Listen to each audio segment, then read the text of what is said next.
السلام علیکم ورحمۃ اللہ وبرکاتہ۔ وعلیکم السلام ورحمۃ اللہ وبرکاتہ۔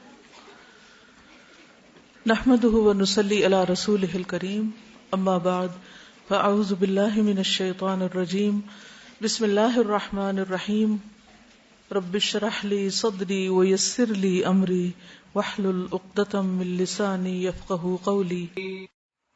آج ہم انشاءاللہ سونے کے آداب اور اذکار پڑھیں گے۔ سونے کے وقت پر سونا۔ هو الذی جعل لکم اللیل لتسکنوا فیہ والنہار مبصرا ان فی ذلک لآیات لقوم یسمعون۔ وہی تو ہے جس نے تمہارے لیے رات بنائی تاکہ تم اس میں آرام کرو، اور دن کو روشن بنایا تاکہ اس میں کام کاج کرو۔ اس میں بھی ان لوگوں کے لیے کئی نشانیاں ہیں جو سنتے ہیں۔ پھر اسی طرح عشاء کی نماز پڑھے بغیر نہ سونا۔ عبداللہ بن مسعود بیان کرتے ہیں کہ نبی صلی اللہ علیہ وسلم کے سامنے ایک شخص کا ذکر کیا گیا کہ وہ صبح تک پڑا سوتا رہا اور فرض نماز کے لیے نہیں اٹھا۔ اس پر آپ نے فرمایا شیطان نے اس کے کان میں پیشاب کر دیا ہے۔ نماز عشاء میں سستی کو منافقت کی علامت قرار دیا گیا ہے۔ حضرت ابو ہریرہ سے روایت ہے کہ رسول اللہ صلی اللہ علیہ وسلم نے فرمایا منافقوں پر فجر اور عشاء کی نماز سے بھاری کوئی نماز نہیں ہوتی۔ نماز وتر کا اہتمام کرنا۔ نماز وتر رات کی آخری نماز ہے۔ اندیشہ ہو کہ تہجد کے لیے بیدار نہ ہو سکیں گے تو وتر پڑھ کے سوئیں۔ پھر اسی طرح حدیث میں آتا ہے کہ جسے اندیشہ ہو کہ وتر پڑھنے کے لیے رات کے آخری حصے میں نہیں اٹھ سکے گا، اسے رات کے پہلے حصے میں عشاء کے بعد وتر پڑھ لینی چاہیے۔ نماز عشاء کے بعد سونے میں تاخیر نہیں کرنی چاہیے، سوائے اس کے کہ ذکر الہی یا علمی گفتگو یا دینی مذاکرہ ہو۔ گھر والوں سے ضروری بات کے لیے جاگا جا سکتا ہے۔ نبی صلی اللہ علیہ وسلم نے فرمایا رات کا اندھیرا پھیل جانے کے بعد لایانی گفتگو نہ کیا کرو۔ اور ہمارے اکثر پروگرامز اور جو کچھ ہم دیکھتے سنتے ہیں یا جو کچھ ہوتا ہے وہ عام طور پر لایانی ہی ہوتا ہے۔ ابو برزہ اسلمی کہتے ہیں کہ آپ صلی اللہ علیہ وسلم عشاء میں تاخیر پسند فرماتے لیکن اس سے پہلے سونے کو اور اس کے بعد باتوں کو ناپسند کرتے۔ بسم اللہ پڑھ کر گھر کے دروازے بند کر دینے چاہیے، کیونکہ حدیث میں آتا ہے کہ دروازوں کو بند کر لیا کرو اور اللہ کا نام لے لیا کرو، کیونکہ شیطان بند دروازے نہیں کھولتا۔ سونے سے قبل آگ وغیرہ بجھا دینی چاہیے، خصوصاً سردی کے موسم میں گیس کے ہیٹرز وغیرہ بند کر دینے چاہیے۔ نبی صلی اللہ علیہ وسلم نے فرمایا جب سونے لگو تو گھر میں آگ کھلی نہ چھوڑو۔ آپ نے فرمایا ابن عباس سے روایت ہے کہ ایک بار ایک چوہیا چراغ کی بتی گھسیٹتی ہوئی لے آئی اور رسول اللہ صلی اللہ علیہ وسلم کے سامنے چٹائی پر ڈال دی جس پر آپ تشریف فرما تھے، اور ایک درہم کے برابر جگہ بھی جل گئی۔ تو آپ نے فرمایا جب تم سونے لگو تو اپنے چراغ بجھا دیا کرو، یعنی آگ کھلی نہیں رہنی چاہیے، کیونکہ ہو سکتا ہے کہ شیطان جو ہے وہ گھروں میں آگ لگانے کی کوشش کرے۔ شیطان اس قسم کی مخلوق کو آگے لگا لیتا ہے اور تمہارے گھروں میں آگ لگا دیتا ہے۔ نبی صلی اللہ علیہ وسلم نے فرمایا آگ دشمن ہے، اس لیے اس سے بچو۔ ابن عمر رات کو سونے سے پہلے اپنے گھر میں جہاں بھی آگ جل رہی ہوتی تھی بجھا کر سوتے تھے۔ ایسی جگہ سونے سے پرہیز کرنا چاہیے جہاں تازہ ہوا نہ آئے۔ ایسی چھت پہ نہیں سونا چاہیے جہاں منڈیر نہ ہو۔ رسول اللہ صلی اللہ علیہ وسلم نے فرمایا جو شخص کسی ایسی چھت پہ سوئے جس کے گرد کوئی منڈیر یعنی دیوار وغیرہ نہ ہو تو اس سے ذمہ اٹھ گیا، یعنی وہ اٹھ کے بازلوں کو چلنے کی عادت ہوتی ہے اور چھت سے نیچے جا گرا مر گیا تو پھر اس کا اپنا قصور ہے۔ پھر اسی طرح تنہا گھر میں نہیں سونا چاہیے، بالکل آل الون۔ ابن عمر سے مروی ہے کہ نبی صلی اللہ علیہ وسلم نے تنہا رات گزارنے سے منع فرمایا ہے۔ کچھ بھی ہو سکتا ہے رات کو انسان کو، تو کوئی نہ کوئی آس پاس ہونا چاہیے۔ برا بن عازب کہتے ہیں کہ نبی صلی اللہ علیہ وسلم نے فرمایا جب تم رات کو بستر پر لیٹو تو نماز کی طرح وضو کر لیا کرو، یعنی سونے سے پہلے وضو کر کے سونا چاہیے، کیونکہ اس کے بارے میں آتا ہے کہ جو شخص باوضو رات کو سوتا ہے اس کے بستر میں فرشتہ رات گزارتا ہے۔ جب بھی وہ رات کی کسی گھڑی میں نیند سے بیدار ہوتا ہے فرشتہ کہتا ہے اللہ اپنے فلاں بندے کو معاف کر دے، اس لیے کہ وہ باوضو سویا۔ ساری رات فرشتے دعائیں کرتے رہتے ہیں۔ حدیث میں آتا ہے جو مسلمان باوضو ہو کر اللہ کا ذکر کرے اور ذکر کرتے ہوئے سو جائے، پھر رات کے کسی حصے میں اس کی آنکھ کھل جائے اور وہ اللہ سے دنیا اور آخرت کی خیر مانگے تو اللہ تعالیٰ اس کو عطا فرما دے گا، یعنی دعائیں بھی قبول ہوتی ہیں ایسے شخص کی۔ پھر وضو کا پانی اور مسواک تیار کر کے سونا چاہیے، کیونکہ صبح اٹھ کے انسان کو ایسی سستی ہوتی ہے کہ اگر اس وقت مسواک جگہ پہ نہیں رکھا ہو تو پھر ملتا ہی نہیں۔ سعد بن ہشام سے روایت ہے کہ ام المومنین سیدہ عائشہ رضی اللہ تعالی عنہا نے رسول اللہ صلی اللہ علیہ وسلم کے وطر کے متعلق بیان کرتے ہوئے بتایا ہم آپ کے لیے مسواک اور وضو کا پانی تیار کر کے رکھ دیتے تھے۔ تو آج کل یہ ہے کہ سونے سے قبل رات ٹینکی وغیرہ کا پانی چیک کر کے سوئیں، تاکہ ایسا نہ ہو کہ صبح کے وقت بجلی بھی گئی بھی ہو اور پانی بھی نہ ہو اور نماز میں تاخیر ہو جائے، تو ایسا نہ ہو۔ نبی صلی اللہ علیہ وسلم کے پاس سوتے وقت بھی مسواک ہوتی، جب آپ بیدار ہوتے تو سب سے پہلے مسواک کرتے۔ پھر اسی طرح سوتے وقت سرما بھی لگایا جا سکتا ہے. حدیث میں آتا ہے کہ سوتے وقت عصمت سرما ضروری سمجھ لو، کیونکہ یہ نظر کو تیز کرتا ہے اور بالوں کو اگاتا ہے.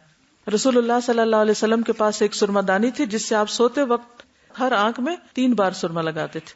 ابو ہریرہ سے روایت ہے رسول اللہ صلی اللہ علیہ وسلم نے فرمایا کہ جب تم میں سے کوئی بستر پہ جائے تو اپنے تہبند کا کونا پکڑے اور اس سے اپنا بستر جھاڑے، یعنی بستر جھاڑ کے لیٹے، بسم اللہ پڑھے، کیونکہ وہ نہیں جانتا کہ اس کے بعد اس کے بستر پر کون آیا. یعنی دن میں اب آپ یہاں ہیں، جیسے ادھر ادھر کام کر رہے ہیں تو آپ کو نہیں پتا بستر پہ کیا چیز چڑھ کے سو رہی ہے، تو جب سونے لگے تو ایک دفعہ بستر کو جھاڑ لیں.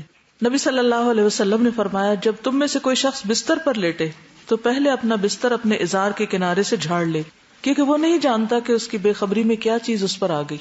آپ صلی اللہ علیہ وسلم نے فرمایا جو شخص اپنے بستر پر جانے لگے تو اسے چاہیے کہ وہ اپنے کپڑے کے کنارے سے اسے 3 مرتبہ جھاڑ لے، یعنی اپنا دوپٹہ لے کے یا کسی بھی چیز سے اس کو اچھی طرح جھاڑ لیں، یا ویسے ہاتھ سے بھی جھاڑ سکتے ہیں. پھر یہ کہ زیادہ آرام دہ بستر نہ استعمال کریں. حضرت عائشہ فرماتی ہے کہ رسول اللہ صلی اللہ علیہ وسلم کا بستر چمڑے کا تھا اور اس میں کھجور کی چھال بھری ہوئی تھی. جب آپ سونے کا ارادہ کریں تو گھر میں جو بھی بتیاں یا روشنی وغیرہ ہے اس کو بجھا دیں. جابر روایت کرتے ہیں کہ رسول اللہ صلی اللہ علیہ وسلم نے فرمایا رات کو جب سونے لگو تو چراغ بجھا دیا کرو. کیوں؟ ایک وجہ تو یہ ہے کہ چوہیا تیل میں سے وہ بتی نکال کے جلتی آگ کہیں اور جا کے پھینک دے تو گھر جل سکتا ہے. ایک اور ریزن بھی ہو سکتی ہے روشنی گل کرنے کی، انرجی سیو کرنے کے علاوہ اس میں ہیلتھ کا ایک بہت اہم نقطہ چھپا ہوا ہے.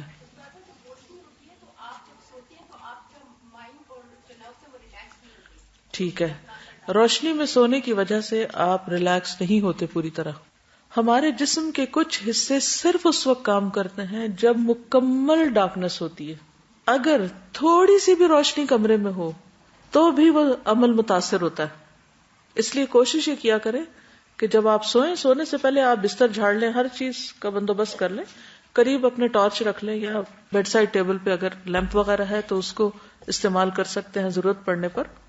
لیکن سوتے وقت بتیاں بجھا کر سوئیں. کچھ لوگ ڈرتے رہتے ہیں اور وہ روشنی کر کے سوتے ہیں اور سونے کے باوجود ان کی تھکاوٹ نہیں اترتی، کیونکہ آپ پوری طرح ریلیکس ہی نہیں ہوتے. اس پر آپ مزید پڑھ بھی سکتے ہیں، ریسرچ کر سکتے ہیں کہ ٹوٹل ڈارک میں سونا کیوں ضروری ہے. پھر دائیں کروٹ سونا، اگر بعد میں کروٹ بدلنی پڑے تو بدل سکتے ہیں، یہ نہیں کہ ساری رات ایک ہی کروٹ پہ سوئیں، لیکن آغاز میں دائیں طرف ہی ہو. رسول اللہ صلی اللہ علیہ وسلم نے برا بن عازب کو نصیحت کی جب تم سونے کے لیے اپنے بستر پر آؤ تو نماز جیسا وضو کرو اور اپنے دائیں پہلو پر لیٹ جاؤ. ابو قتادہ کہتے ہیں کہ جب رسول اللہ صلی اللہ علیہ وسلم دوران سفر رات کے وقت پڑاؤ کرتے تو اپنی دائیں کروٹ لیٹتے، اور اگر صبح سے کچھ دیر پہلے پڑاؤ کرتے تو اپنے بازو کو کھڑا کرتے اور ہتھیلی پر اپنا چہرہ رکھتے، نہیں نیچے رکھ کے نہیں سوتے بلکہ بازو کھڑا کر کے سوتے. کیوں؟ تاکہ زیادہ گہری نیند نہ سو جائیں، نماز کے لیے اٹھ سکیں. دایاں ہاتھ رخسار کے نیچے رکھنا، یعنی سوتے وقت نہ صرف یہ کہ دائیں کروٹ ہو بلکہ دایاں ہاتھ دائیں گال کے نیچے ہو. سیدنا حذیفہ نے فرمایا کہ رسول اللہ صلی اللہ علیہ وسلم جب رات کو بستر پر لیٹتے تو اپنا ہاتھ رخسار کے نیچے رکھتے تھے. سیدہ حفصہ کہتی ہے کہ رسول اللہ صلی اللہ علیہ وسلم جب سونے کا ارادہ فرماتے تو اپنا دایاں ہاتھ رخسار کے نیچے رکھ لیتے، پھر 3 مرتبہ فرماتے اللہم قنی عذابک یوم تبعث عبادک، اے اللہ مجھے اپنے عذاب سے بچا لینا جس دن تو اپنے بندوں کو اٹھائے گا، یعنی قیامت کے دن. تجربات سے یہ بات پتہ چلتی ہے کہ دائیں ہتھیلی اور رخسار کے ملنے سے، یعنی دائیں ہتھیلی اور رخسار یعنی 2 جگہوں کے ملنے سے دماغ کا دایاں حصہ متحرک ہو جاتا ہے. اس طرح دوران خون تحریک کا سلسلہ شروع ہو جاتا ہے، یعنی سرکولیشن بہتر ہوتی ہے. اس عمل کے دوران زائد اور مضر چربی LDL وہ زائل ہو جاتی ہے، جس سے اعصاب پرسکون ہوتے ہیں اور نیند بھی پرسکون ہوتی. تو ہر چیز میں ایک حکمت ہے، لیکن ہم اس سے بڑھ کر سنت کی پیروی کریں گے. پھر پیٹ کے بل الٹا ہو کر نہ لیٹیں. ابو ہریرہ رضی اللہ عنہ سے روایت ہے کہ رسول اللہ صلی اللہ علیہ وسلم نے ایک آدمی کو پیٹ کے بل لیٹے ہوئے دیکھا تو فرمایا اس طرح پیٹ کے بل لیٹنا اللہ تعالیٰ کو پسند نہیں. ابو ذر رضی اللہ عنہ سے روایت ہے کہ میں پیٹ کے بل لیٹا ہوا تھا، نبی صلی اللہ علیہ وسلم میرے پاس سے گزرے، مجھے قدم مبارک سے ٹھوکا دیا اور فرمایا اے پیارے جنیدب، یہ اہل جہنم کے لیٹنے کا انداز ہے، یعنی ایسے مت لیٹو. منہ لپیٹ کر نہ سونا، کچھ لوگ رضائی کے اندر منہ رکھ کے سوتے ہیں، اس سے کیا نقصان ہوتا ہے؟ آکسیجن نہیں ملتی اور کاربن ڈائی آکسائڈ ہی انہیل کرتے رہتے ہیں بار بار. اب ساری رات اگر یہی کام کریں گے تو صبح فریش کیسے اٹھیں گے؟ پھر اللہ کا ذکر کرنا. نبی صلی اللہ علیہ وسلم نے فرمایا جو آدمی اپنے بستر پر آئے لیکن اللہ کا ذکر نہ کرے وہ بھی اس کے لیے باعث حسرت ہوگا، یعنی بستر اس کے خلاف گواہی دے گا. عبداللہ بن مسعود کہتے ہیں کہ اللہ کا ذکر کرتے وقت نیند کا آنا شیطان کی طرف سے ہے، یعنی اللہ کے ذکر کے دوران سونا شیطان کی طرف سے. اگر چاہو تجربہ کر کے دیکھ لو، اور جب تم میں سے کوئی سونے کا ارادہ کرے تو اللہ تعالیٰ کا ذکر کرے. تسبیحات فاطمہ پڑھنا یہ ہر تھکاوٹ کا علاج بھی ہے. سیدنا علی سے روایت ہے کہ فاطمہ رضی اللہ تعالیٰ عنہا کے ہاتھوں میں چکی پیسنے کی وجہ سے تکلیف ہو گئی، گٹھے پڑ گئے، تو وہ اس کی شکایت لے کر نبی صلی اللہ علیہ وسلم کی خدمت میں حاضر ہوئی، کیونکہ انہیں پتا چلا تھا کہ آپ کے پاس کچھ غلام آئے ہیں، لیکن ان کی ملاقات نبی صلی اللہ علیہ وسلم سے نہ ہو سکی. اس لیے حضرت فاطمہ نے حضرت عائشہ سے اس بات کا ذکر کیا. جب آپ گھر تشریف لائے تو حضرت عائشہ نے اس کا تذکرہ کیا. حضرت علی بیان کرتے ہیں پھر آپ ہمارے ہاں تشریف لائے، ہم اس وقت اپنے بستروں پر لیٹ چکے تھے، ہم نے اٹھنا چاہا تو آپ نے فرمایا تم دونوں لیٹے رہو. پھر آپ میرے اور فاطمہ کے درمیان بیٹھ گئے. میں نے آپ صلی اللہ علیہ وسلم کے قدموں کی ٹھنڈک اپنے پیٹ پر محسوس کی. پھر آپ نے فرمایا تم دونوں نے جو چیز مجھ سے مانگی ہے کیا میں اس سے بہتر چیز نہ دوں، کیا اس سے بہتر بات نہ بتاؤں؟ جب تم اپنے بستر پر لیٹ جاؤ تو 33 بار سبحان اللہ، 33 بار الحمدللہ اور 34 بار اللہ اکبر کہو، یہ تمہارے لیے خادم سے زیادہ بہتر ہے. اس میں کیا سیکھنے کی بات ہے کہ جب بچے کو مطالبہ لے کر آئے تو کیا کرنا چاہیے؟ ان کی توجہ اس سے بہتر بات کی طرف کر دینی چاہیے. یعنی اگر آپ نے کچھ نہ دینا ہو تو ایک اچھی بات ہی بتا دیں. عموماً ہم کیا کرتے ہیں جب ہم بچوں کو کچھ دینا نہیں چاہتے تو پھر کیا کرتے ہیں؟ ڈانٹ ڈپٹ کو بھیج دیتے ہیں. تو بہتر ہے کہ کوئی اچھی بات بتا دیں ان کو. آیت الکرسی پڑھنا. آیت الکرسی شیطان سے محفوظ رکھنے والی آیت ہے.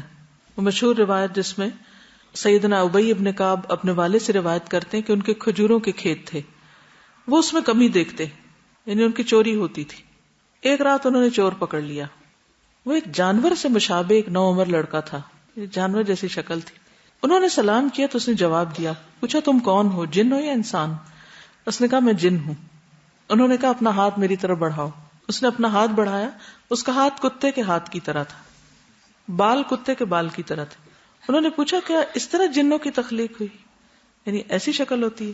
اس نے کہا میں یہ جانتا ہوں کہ جنوں میں مجھ سے زیادہ شدید اور کوئی نہیں. یعنی یہ نہیں بتایا لیکن کہا کہ میں ایک قوی جن ہوں. انہوں نے کہا تم میرے پاس کیوں آئے؟ اس نے کہا مجھے خبر ملی ہے کہ تم صدقہ کرنا بہت پسند کرتے ہو تو میں تمہارے کھانے میں سے اپنا حصہ لینے آیا ہوں. انہوں نے کہا کیا چیز تم سے بچا سکتی ہے؟ اس نے کہا وہ آیت جو سورۃ البقرہ میں ہے، یعنی آیت الکرسی. لفظ نہیں آیت الکرسی بولا. جو کوئی اس کو رات کے وقت پڑھے گا وہ صبح تک مجھ سے پناہ میں رہے گا، اور جو صبح اسے پڑھے گا وہ رات تک مجھ سے پناہ میں رہے گا. پھر جب صبح کو انہوں نے اس بات کا ذکر نبی صلی اللہ علیہ وسلم سے کیا تو آپ نے فرمایا اس خبیث نے سچ کہا. آپ کی تو نہیں کبھی چوری ہوئی؟ کوئی چیز کم تو نہیں ہوئی؟ عام طور پر جب کوئی چیز چوری ہو جاتی ہے یا کم ہو جاتی ہے تو ہم صرف انسانوں پر ہی شک کرتے ہیں. اس میں ایک احتمال یہ بھی رکھیے کہ شیاطین ہیں یا شیطانوں کے چیلے ہیں جو یہ کام کرتے ہیں. تو ان سب سے بچنے کے لیے کیا کرنا چاہیے؟ جی ہاں،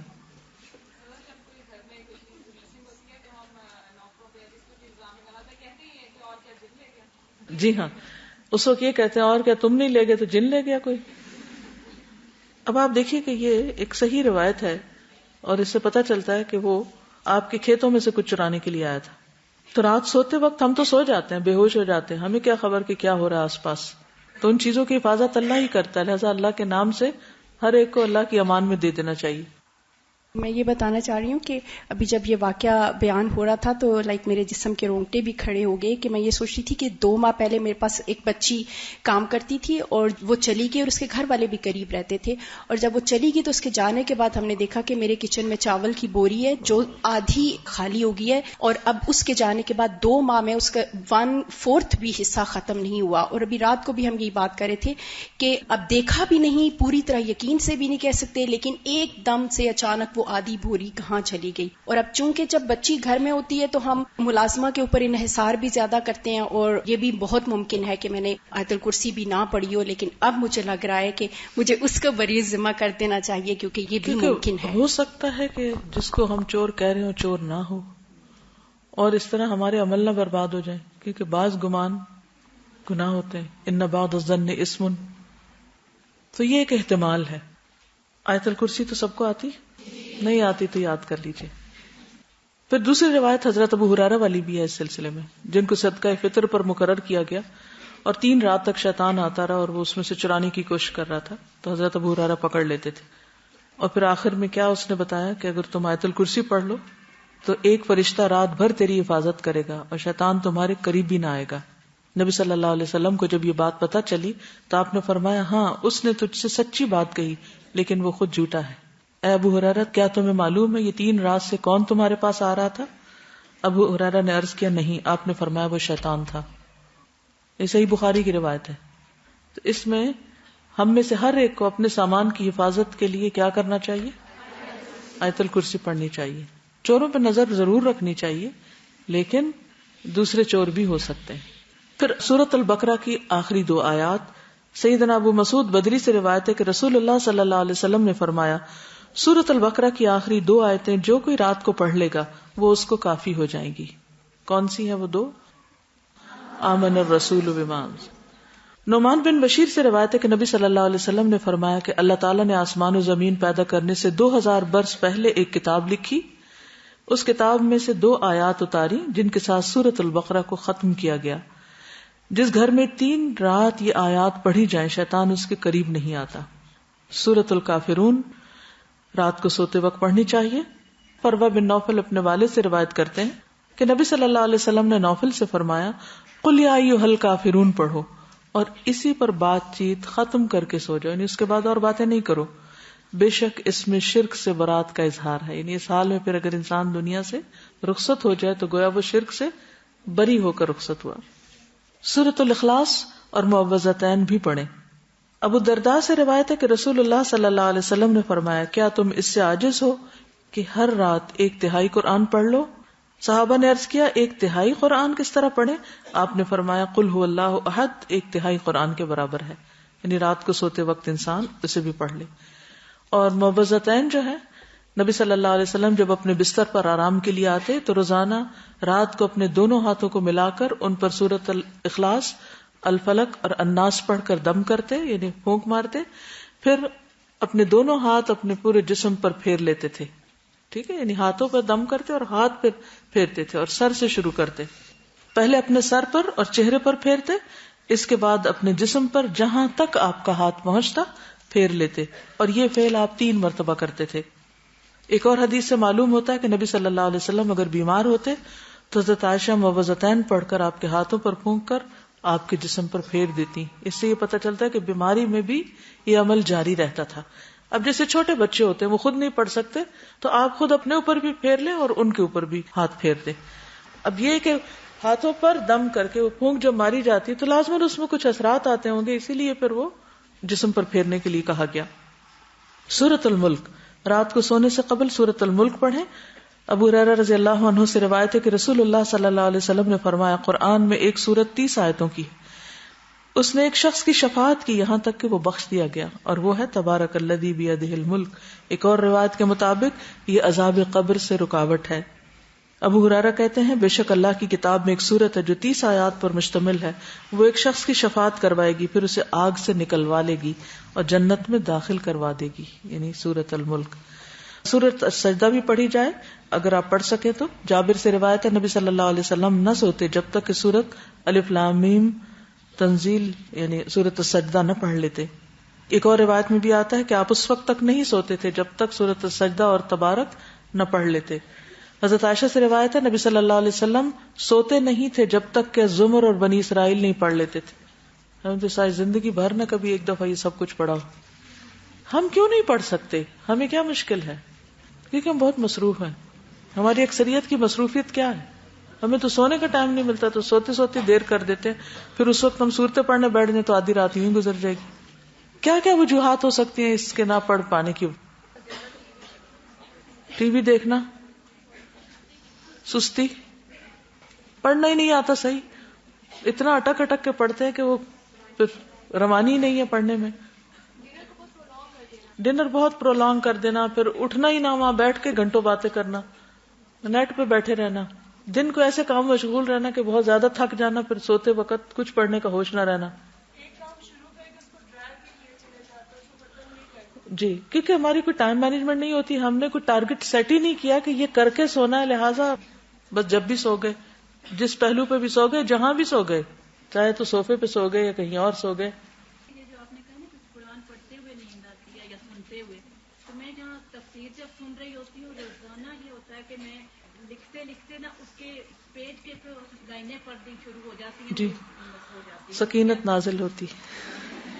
شیطان ذکر سے روکتا ہے، ایک فیکٹر یہ ہے. دوسرے کہ سکینت کی وجہ سے بھی انسان کو اونگ آ جاتی ہے، لیکن یہ ہے کہ انسان اپنا جائزہ خود لے کے اسے کیوں ایسا ہو رہا ہے. پھر کچھ اور مسنون دعائیں بھی ہیں جو رات کو بستر پر آ کر پڑھنی چاہیے.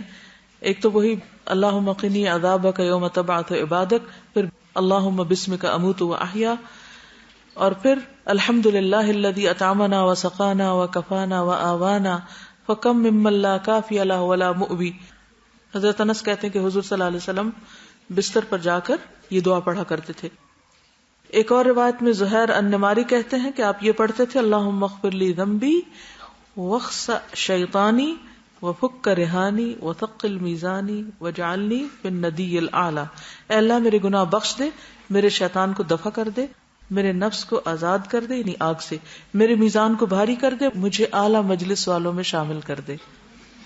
عبداللہ بن عمر نے ایک شخص کو سوتے وقت یہ پڑھنے کو کہا اللہم خلقت نفسی وانت توفاها لک مماتها ومحیاها ان احییتها فاحفظها وان امتها فاغفر لها اللہم انی اسألک العافیہ. پھر ایک اور روایت ابو ہریرہ کہتے ہیں کہ نبی صلی اللہ علیہ وسلم نے فرمایا جو شخص اپنے بستر پہ جانے لگے تو اسے چاہیے کہ وہ اپنے کپڑے کے کنارے سے اسے 3 بار جھاڑ لے، پھر یہ دعا پڑھے بسمک ربی وضعت جنبی وبک ارفعہ ان امسکت نفسی فاغفر لها وان ارسلتها فاحفظها بما تحفظ به عبادك الصالحین. اے میرے رب تیرا نام لے کر میں اپنا پہلو رکھتا ہوں، تیرے نام ہی کے ساتھ اس کو اٹھاتا ہوں، اگر تو میری جان کو روک لے تو اسے بخش دینا، اور اگر واپس بھیج دے تو اس کی حفاظت فرمانا جس طرح تو اپنے نیک بندوں کی حفاظت فرماتا ہے. انس بن مالک کہتے کہ رسول اللہ صلی اللہ علیہ وسلم نے فرمایا جس نے اپنے بستر پر لیٹتے ہوئے یہ دعا پڑھی تو اس نے ساری مخلوق کی بیان کردہ اللہ کی تعریفیں کہہ ڈالی. اتنی خوبصورت دعا کہ گویا جتنی مخلوق ہے اللہ کی، وہ جو جو اللہ کی تعریف کرتی ہے اس نے اس طرح کی تعریف کر ڈالی. کیا ہوگی وہ؟ الحمد للہ الذی کفانی وآوانی، الحمد للہ الذی اطعمنی وسقانی، الحمد للہ الذی من علی فافضل، اللہم انی اسألک بعزتک ان تنجینی من النار. تمام تعریف اللہ کے لیے ہے جس نے میری کفایت کی اور مجھے رہنے کو جگہ عطا کی. تمام تعریف اللہ کے لیے جس نے مجھے کھلایا اور پلایا. تمام تعریف اللہ کے لیے جس نے مجھ پر احسان کیا اور مہربانی کی. اے اللہ میں تجھ سے تیری عزت کے واسطے سے سوال کرتا ہوں کہ تو مجھے آگ سے نجات دے. ابن عمر سے روایت ہے رسول اللہ صلی اللہ علیہ وسلم جب بستر پر تشریف لاتے تو فرماتے الحمد للہ الذی کفانی وآوانی واطعمنی وسقانی والذی من علی فافضل والذی اعطانی فاجزل الحمد للہ علی کل حال اللہم رب کل شیء وملیکہ والہ کل شیء اعوذ بک من النار. تمام تعریف اللہ کے لیے ہے جس نے میری کفایت کی اور مجھے رہنے کو جگہ عطا کی، مجھے کھلایا اور پلایا، اور وہ ذات جس نے مجھ پہ بہت احسان کیا اور بہت زیادہ کیا، جس نے مجھے دیا اور بہت خوب دیا. ہر حال میں اللہ کی تعریف. اے اللہ، اے ہر چیز کے پالنے والے اور اس کے مالک، اے ہر چیز کے معبود، میں آگ سے تیری پناہ چاہتا ہوں. اس قدر خوبصورت دعا ہے. ابو ہریرہ سے مروی ہے کہ ایک مرتبہ ابو بکر نے عرض کیا اے اللہ کے رسول صلی اللہ علیہ وسلم مجھے ایسی دعا سکھا دیجئے جو میں صبح شام بستر پر لیٹتے وقت پڑھ لیا کروں. تو آپ نے یہ دعا سکھائی اللہم عالم الغیب والشہادۃ فاطر السماوات والارض رب کل شیء وملیکہ اشہد ان لا الہ الا انت اعوذ بک من شر نفسی ومن شر الشیطان وشرکہ. پھر نبی صلی اللہ علیہ وسلم نے فرمایا جو شخص اپنے بستر پر جا کر یہ دعا پڑھے اس کے سارے گناہ معاف کر دیے جائیں گے خاص سمندر کی جھاگ برابر ہوں. لا الہ الا اللہ وحدہ لا شریک لہ لہ الملک ولہ الحمد وہو علی کل شیء قدیر لا حول ولا قوة الا باللہ سبحان اللہ والحمد للہ ولا الہ الا اللہ واللہ اکبر. برا بن عازب کہتے ہیں نبی صلی اللہ علیہ وسلم نے ایک صحابی کو وصیت کی اور فرمایا جب تم بستر پہ جانے لگو تو یہ پڑھا کرو اللہم اسلمت نفسی الیک وفوضت امری الیک ووجہت وجہی الیک والجأت ظہری الیک رغبتا ورہبتا الیک لا ملجا ولا منجا منک الا الیک آمنت بکتابک الذی انزلت ونبیک الذی ارسلت. اے اللہ میں نے اپنی جان تیرے حوالے کی، اپنا معاملہ تجھے سونپا، اپنے آپ کو تیری طرف متوجہ کیا، اپنی پشت کو تیری پناہ میں دے دیا، تجھ سے امید کے ساتھ اور خوف کے ساتھ، تیرے سوا کوئی جائے پناہ اور نجات کی جگہ نہیں. میں ایمان لایا تیری کتاب پر جو تو نے نازل کی اور تیرے نبی پر جس کو تو نے بھیجا. دیکھیے کتنے ذکر ہیں، کتنی دعائیں ہیں، ایک سے ایک بڑھ کر خوبصورت ہے. سیدنا سہیل سے روایت ہے جب ہم میں سے کوئی سونے لگتا تو ابو صالح کہتے دائیں کروٹ پہ سو جاؤ اور یہ دعا پڑھو اللہم رب السماوات ورب الارض ورب العرش العظیم ربنا ورب کل شیء فالق الحب والنوى ومنزل التوراة والانجیل والفرقان اعوذ بک من شر کل شیء انت آخذ بناصیته اللہم انت الاول فلیس قبلک شیء وانت الآخر فلیس بعدک شیء وانت الظاہر فلیس فوقک شیء وانت الباطن فلیس دونک شیء اقض عنا الدین واغننا من الفقر. نیند آنے تک ذکر کرتے رہیں. ربیہ بن کعب اسلمی کہتے ہیں میں دن کے وقت نبی صلی اللہ علیہ وسلم کی خدمت کرتا، جب رات ہو جاتی تو میں آپ کے دروازے پر جا کر رات گزارتا، میں آپ کو ذکر کرتے ہوئے سنتا رہتا، آپ سبحان اللہ سبحان اللہ سبحان ربی پڑھتے رہتے یہاں تک کہ میں اکتا جاتا اور مجھ پہ نیند کا غلبہ آ جاتا اور میں سو جاتا. رات کو پہلو بدلتے وقت لا الہ الا اللہ الواحد القہار رب السماوات والارض وما بینہما العزیز الغفار. رات آنکھ کھل جائے لا الہ الا اللہ وحدہ لا شریک لہ لہ الملک ولہ الحمد وہو علی کل شیء قدیر الحمد للہ وسبحان اللہ ولا الہ الا اللہ واللہ اکبر ولا حول ولا قوة الا باللہ. پھر کہے اللہم اغفر لی، یا کوئی دعا کرے تو اس کی دعا قبول ہوگی. اگر بستر سے اٹھ کر وضو کرے اور نماز پڑھے تو نماز قبول ہوگی. پھر برا خواب آ جائے تو دعا پڑھیے اعوذ باللہ من شر الشیطان وشرہا.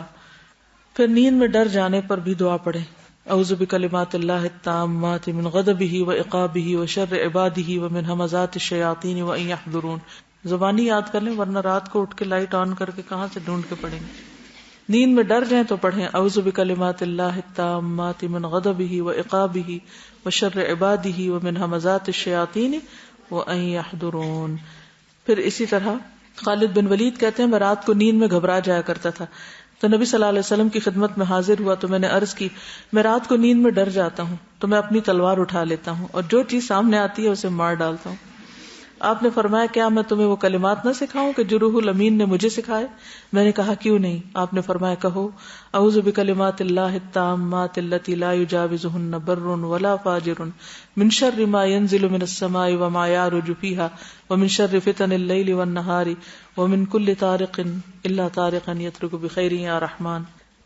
اسی طرح ایک اور روایت میں ہے رسول اللہ صلی اللہ علیہ وسلم نے فرمایا جو رات میں تکلیف اور مشقت اٹھانے سے گھبرائے اور ڈرے کہ دشمن اس سے لڑے تو وہ کثرت سے یہ کلمات پڑھے سبحان اللہ والحمد للہ ولا الہ الا اللہ واللہ اکبر وآخر دعوانا ان الحمد للہ رب العالمین. سبحانک اللہم وبحمدک اشہد ان لا الہ الا انت استغفرک واتوب الیک. السلام علیکم ورحمۃ اللہ وبرکاتہ.